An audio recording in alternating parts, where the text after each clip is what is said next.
The following is a Comfortably Zoned Radio Network production. We are back.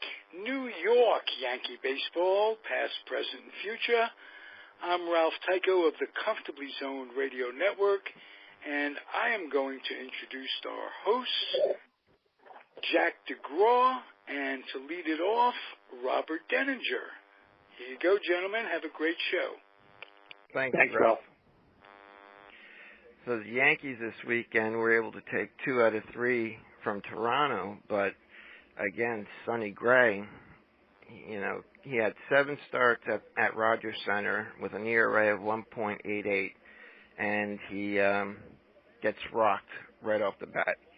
Gives up 2 runs, or pitches 2 innings, gives up 5 runs on 6 hits, and you got to start wondering, how much longer can they continue to go on putting him out there?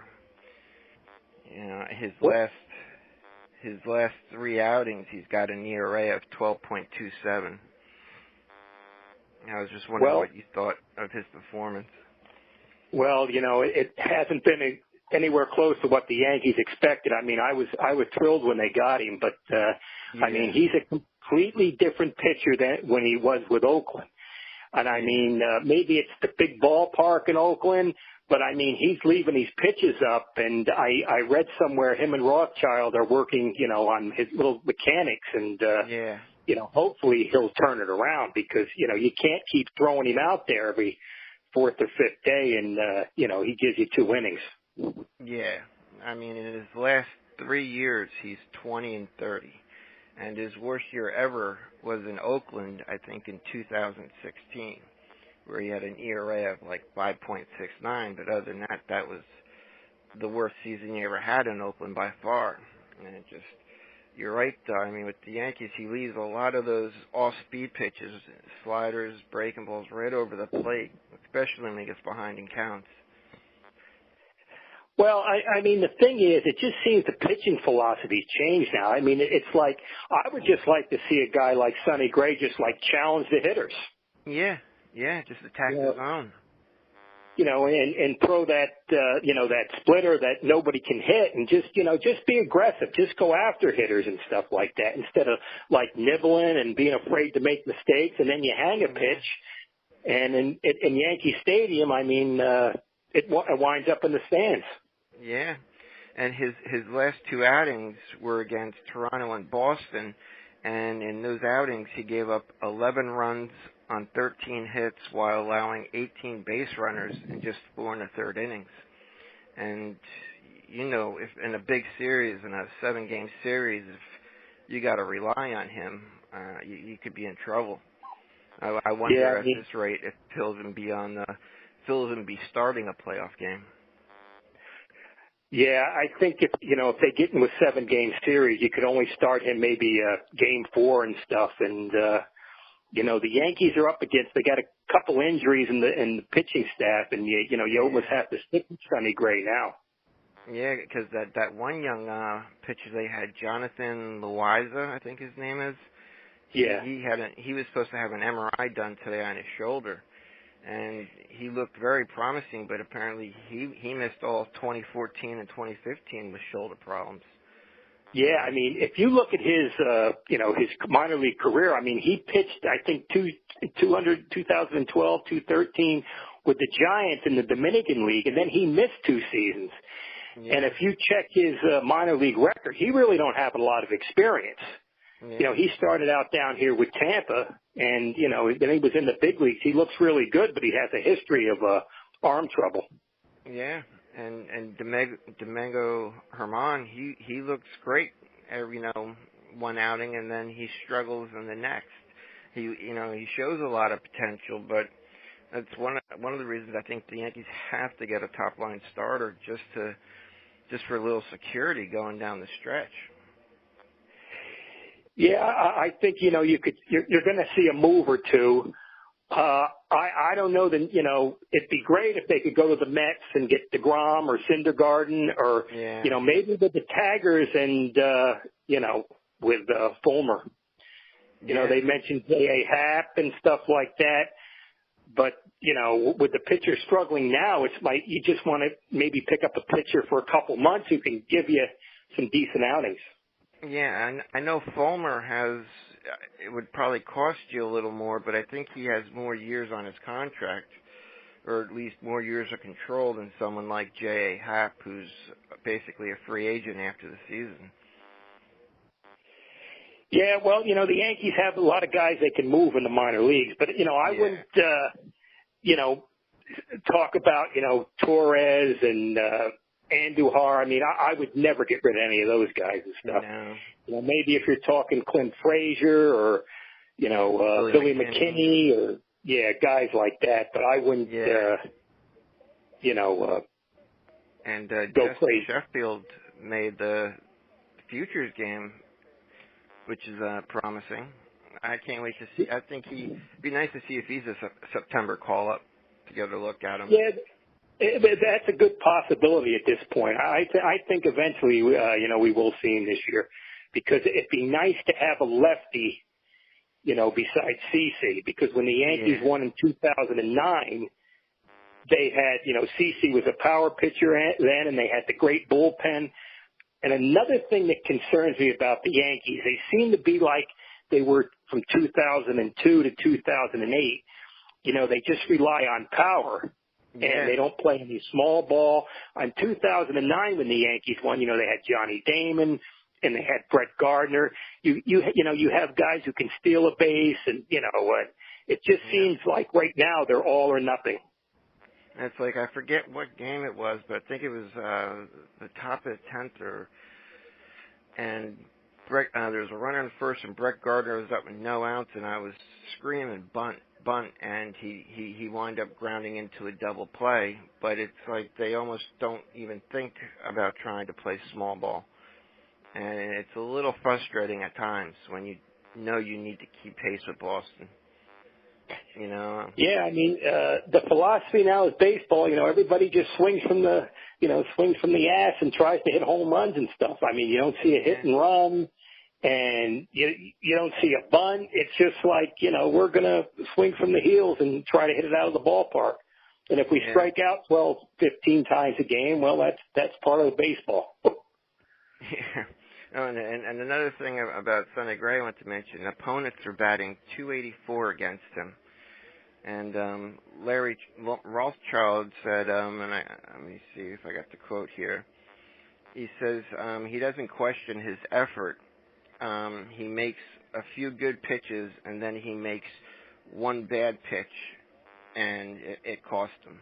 He says there are a few things mechanically we will work on.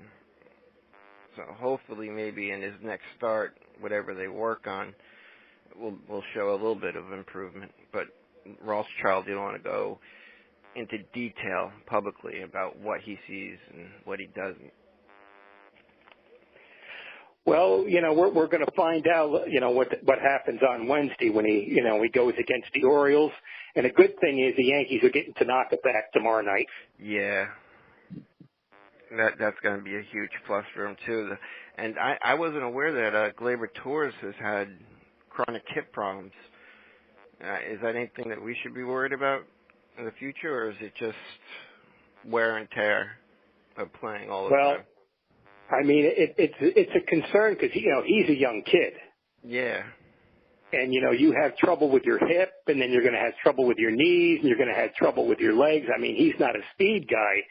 But if he's having trouble with his hip, I mean, it could hurt him hitting the ball. Yeah. So it was a good precautionary move. There's no sense of risking anything. Give him as much time as he needs off. Yeah, we got the All-Star break coming, so he should be well rested by the time we start the second half of the season. And Hicks is playing, but apparently he's a little banged up himself. And, of course, Sanchez says he's ready to come back, but the Yankees are like, nah, you're not coming back right away. Well, Austin Romine's done a great job, and Higashiota's done a great job. Higashiota's a great story. He was an organizational catcher for years. Yeah. And 3 years ago, he was back 191 in AAA. Yeah, he got sent all the way down to A-ball a few years ago, and I remember seeing him with the Tampa Yankees, and he changed his stroke and just started to hit home runs. He was always good defensively, so Yeah. I mean it's a big credit to him to come from nowhere and be in the big leagues. Yeah, and his first 3 hits were home runs, and I liked it after the game. They asked him, "Are you a home run hitter?" And he smiled and he said, "No, we'll see." But it's nice to see him having some success up here in the big leagues. It is a nice story. Yeah, he's come from nowhere. He's really earned it. But Stanton, he's hitting well.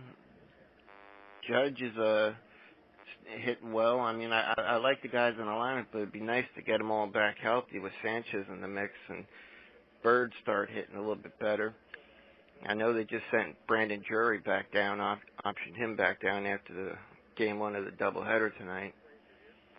Well, I think, Robert, there's a guy they're going to trade. Yeah. Yeah. Because he's had success in the big leagues, and he's not really gonna fit in with the Yankees and stuff. I mean, there's somebody who's last 2 seasons he played well, and he's not going to be happy. No. Being on a up and down. I think a team will take a shot at him, and you can get a good player for him because he's a young kid. He's only 25 and 26. Yeah, and they asked Brian Cashman about Neil Walker, and he said emphatically that Neil Walker is not going anywhere. So, and I believe him when he says that. So Neil Walker's on the team to stay.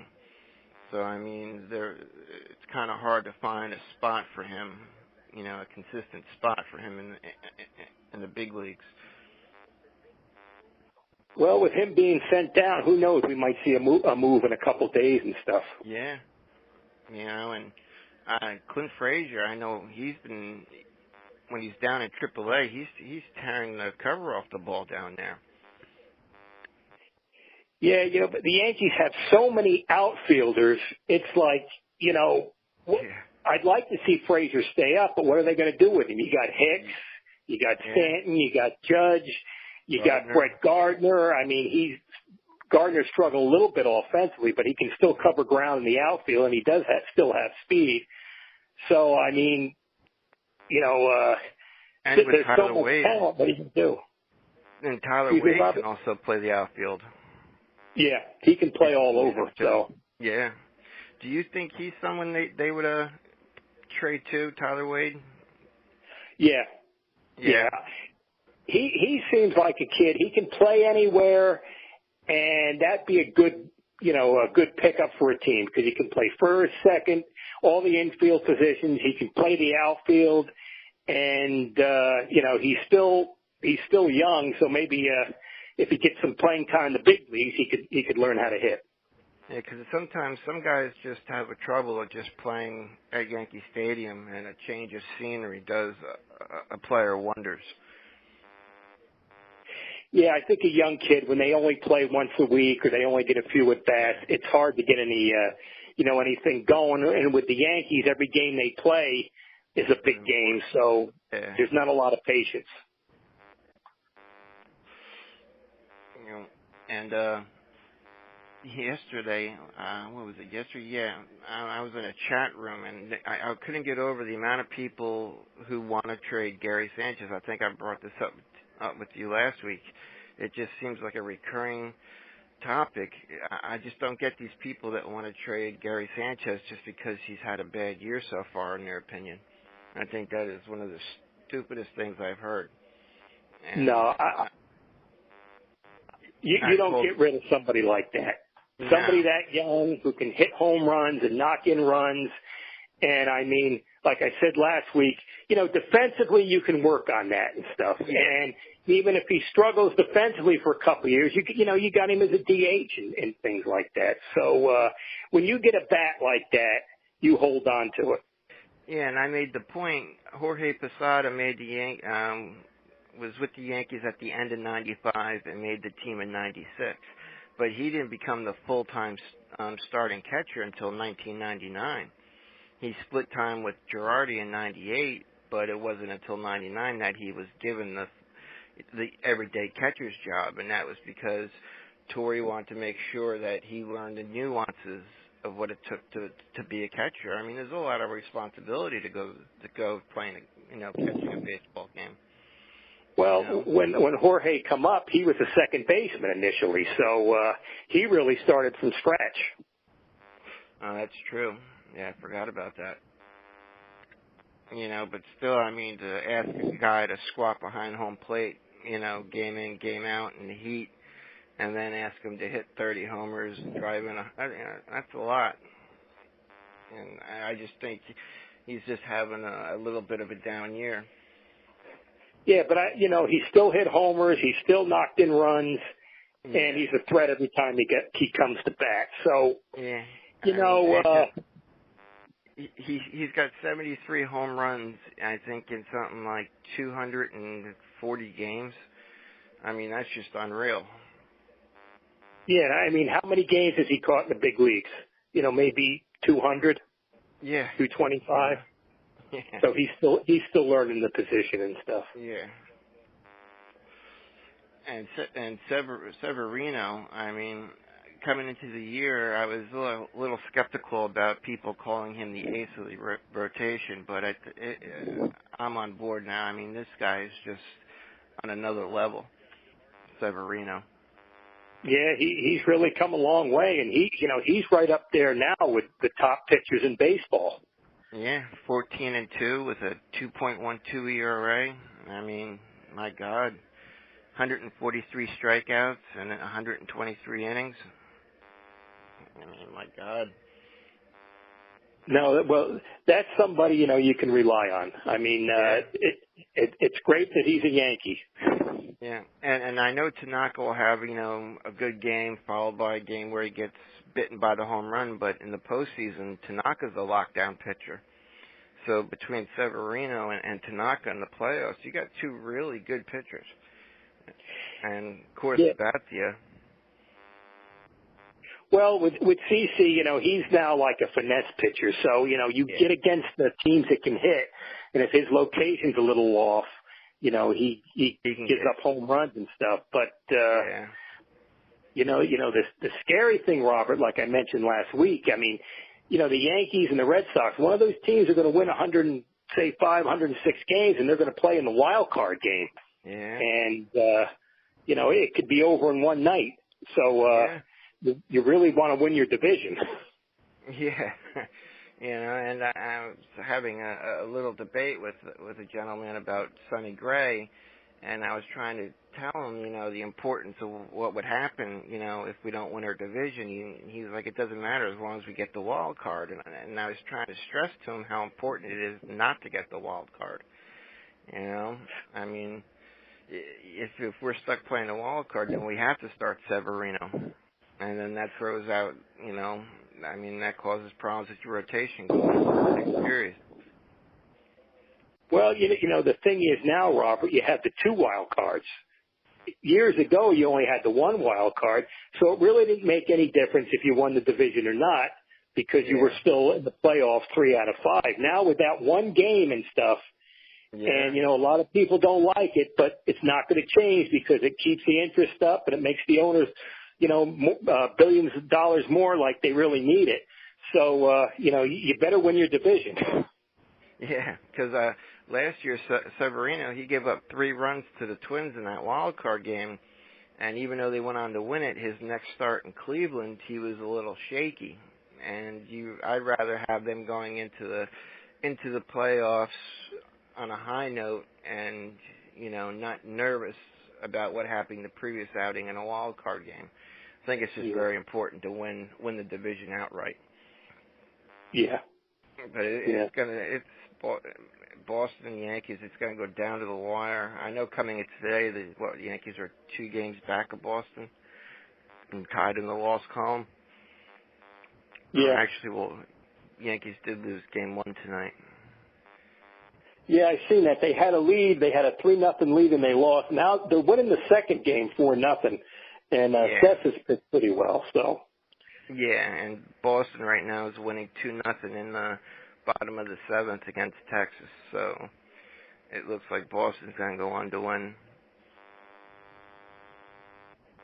Yeah, well, the Red Sox are loaded, and the Astros have a heck of a team. So, I mean, the American League is, you win games, it's really tough. To get to the World Series, you're really going to have to earn it. Yeah. I'm going over my notes here. It's all about Sonny Gray. I wrote an article for Last Word on Sports about Sonny Gray and his struggles. It's just, his last 3 years, though, he's 20-30. And prior to that start in Boston, he was 3-2 with a 3.23 ERA, but then Boston and Toronto lit him up. Yeah, I mean, like when they got him, I was happy. I thought, well, this kid's young and he can, and it hasn't worked out. I don't think it's quite at the Ed Whitson level yet. Yeah. Or the Pavano level. It's getting there, but I don't think it's quite there yet. No. I can still remember Kenny Rogers when things started going bad for him on the mound. He had this look like a deer in the headlights. I remember when you saw that, you knew it was over. Yeah, and then he went to the Mets and he did the same thing in the playoffs. Did he? And Sonny Gray, I think I told you this last week too. He has the highest Yankee home ERA of any Yankee pitcher with at least 12 starts with an ERA of 7. So he's definitely better on the road than he is at Yankee Stadium. Well, I remember when Ed Whitson had his troubles. Billy Martin could only pitch him on the road. And then, then him and Billy got into a fight on the road in Baltimore, and that was the end of Ed Whitson and Billy in New York. Yeah, and Oakland Gray, his 2013 had an ERA under 3, and 2014 had a 3.08, 2015 2.73, and 2016 was his worst year in Oakland with the 5.69 ERA. So he's proven he can pitch. I just think, it's taken him a while to adjust. Yeah, well, hopefully with Rothschild and stuff, they can turn it around because, like I said before, they're, they need the guy, at least till they make some moves. Definitely. And Greg Bird, have you seen anything from him that makes you think he's about to turn it around? Well, I think he's a hitter, and I mean, if they just stick with him, leave him in the lineup and stuff, and I believe he'll hit. Yeah. Right now the problem is, we really don't have any serious problems because you look at their record and stuff, but if they give Bird a chance and they keep him down a little bit in the lineup, don't have him third or fourth, keep him down a little after that. The 5, 6, 7. I think the kid will eventually hit. Yeah. And Aaron Hicks has been turning it on lately too. Yeah, he's developed this year, and he can cover ground in the outfield. So that's another guy that he's coming on too. I mean, if you're in the minor leagues of the Yankees, whose spot are you going to take over? I know. I mean, Hicks he has 16 home runs, which I think is a career high for him already. Yeah. Along with 42 RBIs. So, go ahead, Robert. I was going to say, you got Aaron Judge with 25 home runs. Gleyber Torres has 15. Stanton's got 22. Hicks has got 16. Didi's got 15. Gary Sanchez, even though he hasn't been playing, he's got 14. I mean, they just seem to hit a lot of home runs, these guys. Well, that's the thing. They're never out of a game, but like when you face a really good pitcher, It's all or nothing. You get against the Astro pitching staff in the playoffs, and you might not score a run. No, I mean Houston just completely shut the Yankees down at their own home ballpark. And right now, Gleyber Torres leads the Yankees in batting average with a .294 average, followed by Aaron Judge at .280. But Aaron Judge already has 122 strikeouts, and Stanton's right behind him with 121. And I don't think anyone else comes close to him on the team. Well, that's the thing. When you're a team of sluggers, it's all or nothing at all. Yeah. I mean, getting back to the Astros, I know last year in the 4 games the Yankees lost to the Astros down in Houston, they only scored like 3 runs in 4 games. And in the first 2 games they played this year, the Yankees didn't score a run till, the 9th inning of game 2 when Sanchez hit a home run. But during that time, the Yankees scored 3 runs in 55 innings against the Astros down in Houston. And I mean, they come on, they won 3 out of 4 down there. So I think that was a big psychological thing, to get over that hump and score some runs. Yeah, because last postseason, I think the Yankees set a record for the lowest amount of runs scored at an opposing ballpark in almost like 100 years or something like that in the postseason. Oh. Yeah, I wasn't aware of that. Yeah. So, what do you want to do, Robert? You want to talk some old-time baseball, or?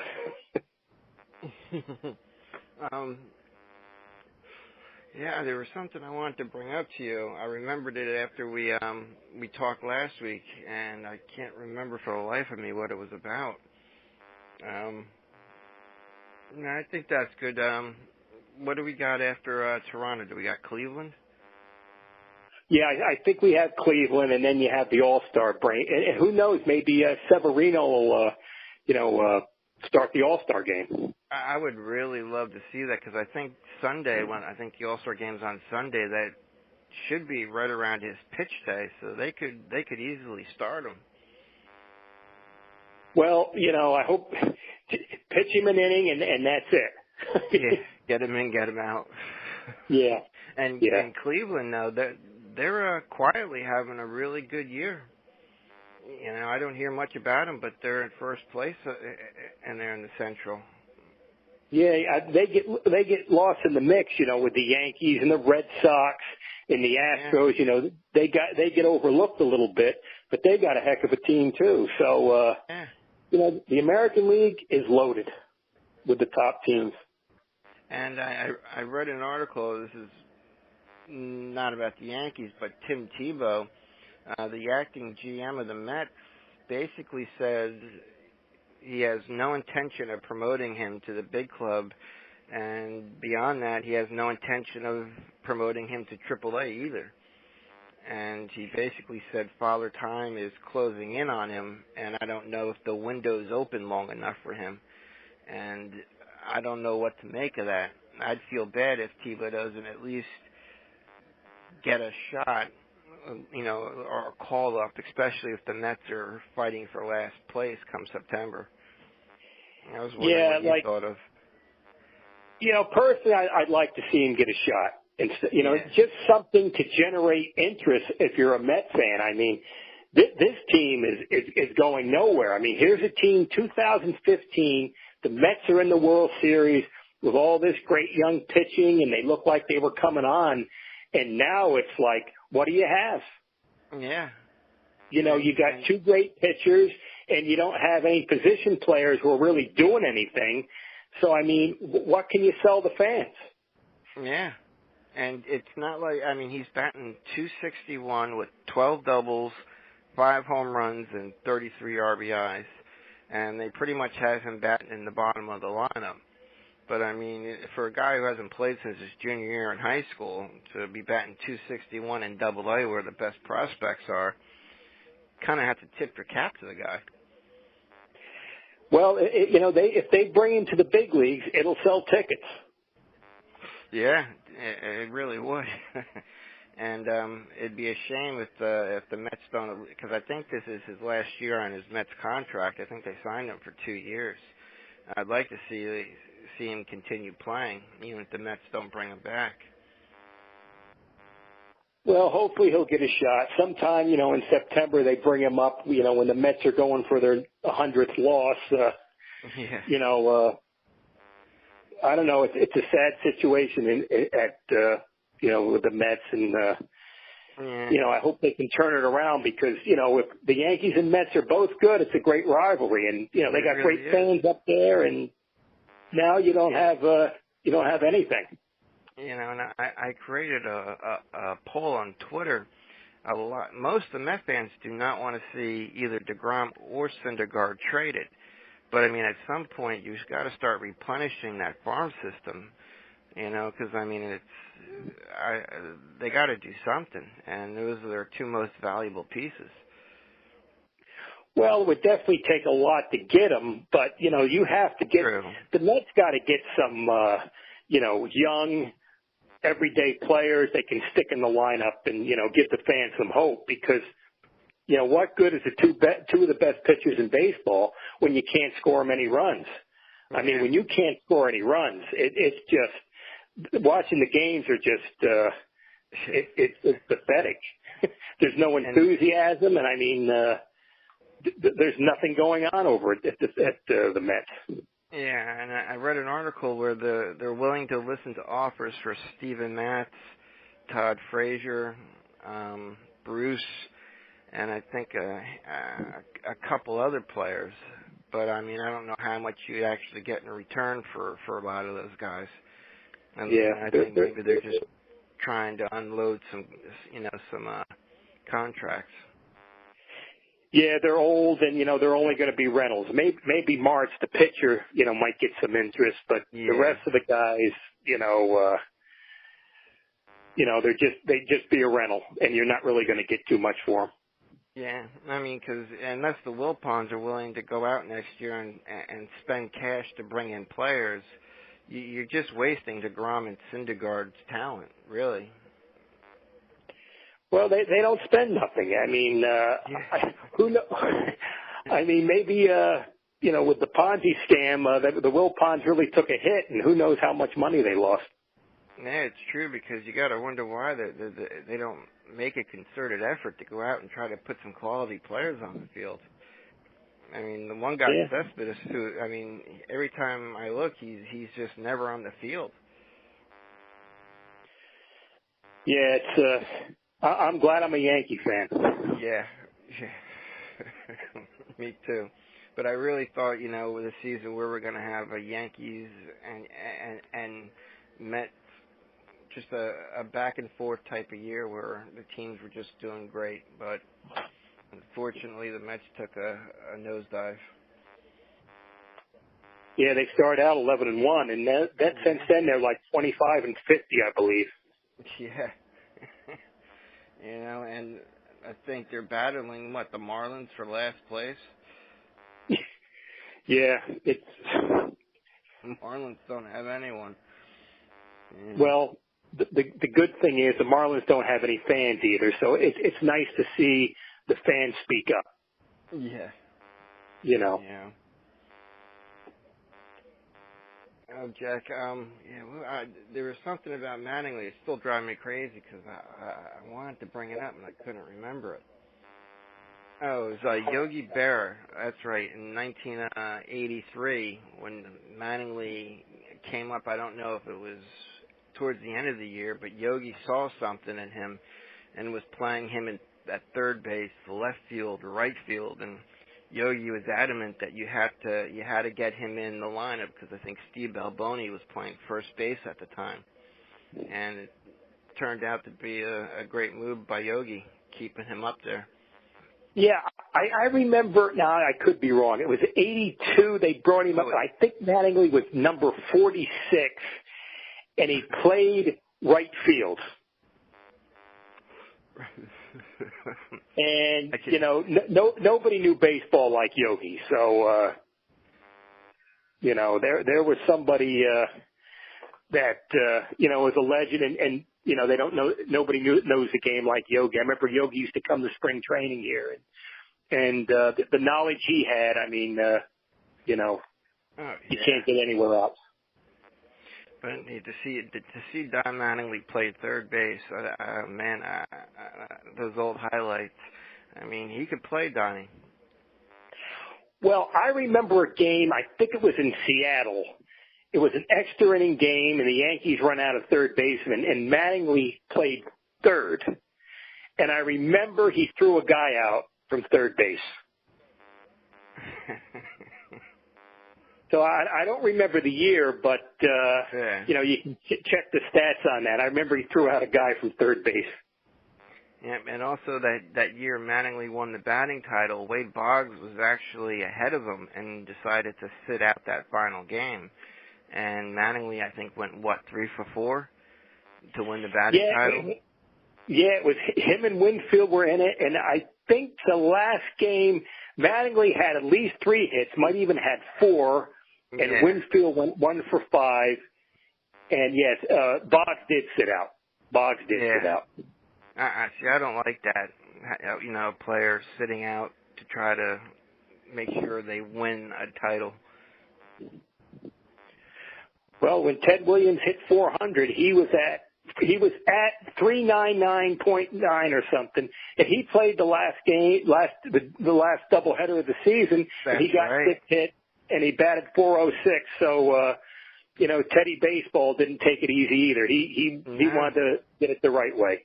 And didn't Ted Williams' coach wanted him to sit out? I don't know if it was both games or the second game of the doubleheader. Yeah, the manager asked him to sit out, and I remember reading the first at bat was against the Philadelphia A's, and Ted Williams stepped in the batter's box, and the A's catcher said, "Look," Connie Mack, the manager of the A's, said, "Mr. Mack says we're going to pitch to you. We're not going to give you anything, but we're going to go after you. We're going to pitch to you." So he went. I think he went 6 for 8 in the doubleheader or something like that. Yeah, 6 for 8.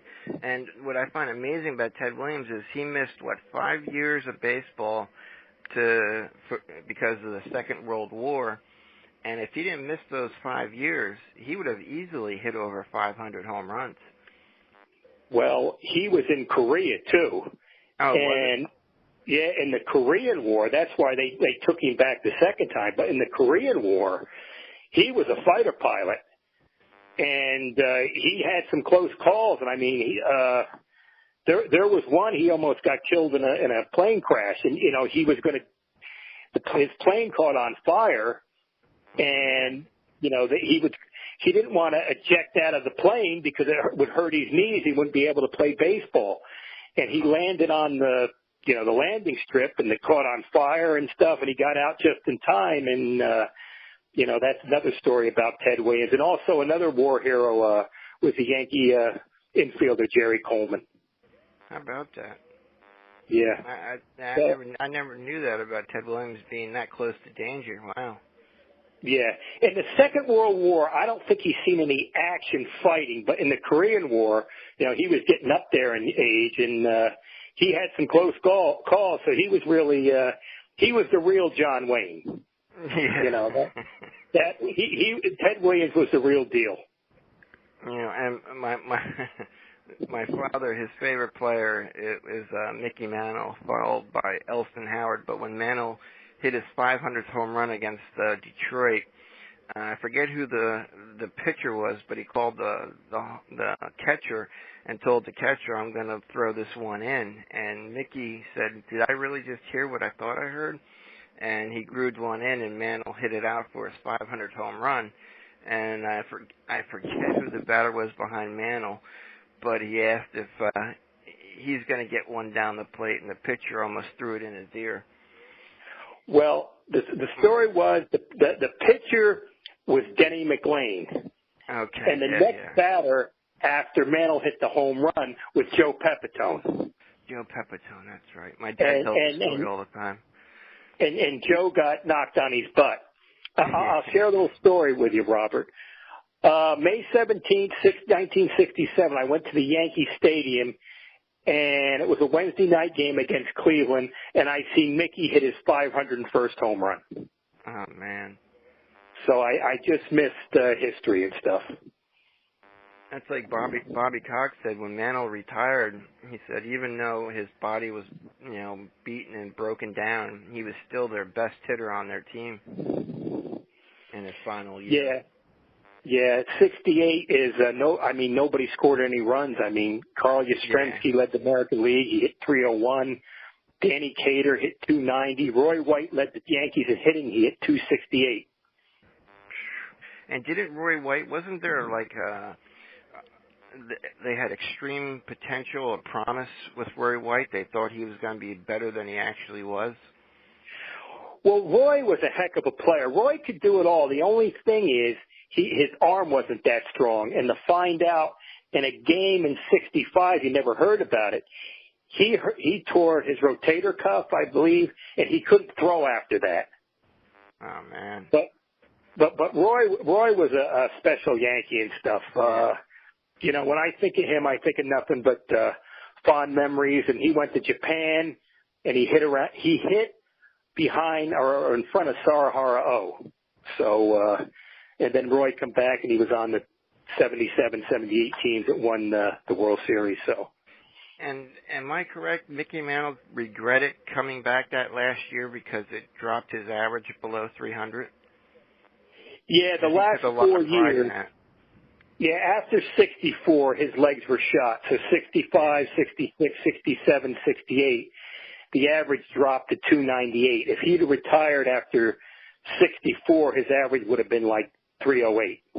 Yeah, because he took a lot of pride in his batting average, right? Yeah, he was a complete player. But the last couple of years, I mean, he had to play first base. And if you look at the old films, I mean, he couldn't even run. If you see when he hit his 500th home run, and I mean, he was struggling to get around the bases. He was limping all the way around, yeah. They said he was taped up like a mummy before the game. I mean, from head to toe. Yeah. Unbelievable. Imagine if he actually kept himself in shape. But, I mean, that knee injury he suffered, hitting that drain pipe, I mean, that had to hurt. Yeah, then he damaged his shoulder in the 57 World Series. But, when the Yanks played the Braves, Red Shanes, Mickey tried to break up a double play, and he hit Red Shanes, he hit it with his shoulder, and that messed him up. So he even had trouble hitting from the left side, I believe. But, he had his share of injuries, no doubt about it. And going back to Donnie, I still vividly remember him hitting that home run off of Bruce Hurst in the upper deck. I think Bruce Hurst, yeah. Yeah, I remember that. That was really when I was getting into watching Yankees. It was in the mid to late 80s. Well, they had a lot of good teams then, but they just never, the Blue Jays were always just a little bit better. Yeah. I remember Phil Rizzuto when Fred McGriff was with the Blue Jays and he hit a home run. And you know how Phil usually would go, holy cow. He was totally silent. He just said, oh, that's gone. I mean, McGriff hit it. McGriff hit it in the upper deck. I mean, as soon as he hit it, Rizzuto, oh, that's gone. I got a kick out of that. And there was another time, I swear, I think Tom Seaver might have been in the booth with him. And someone laid down a bunt, and Phil Rizzuto totally didn't expect it, and he said, holy shit. And the booth was quiet for about a good 30 seconds.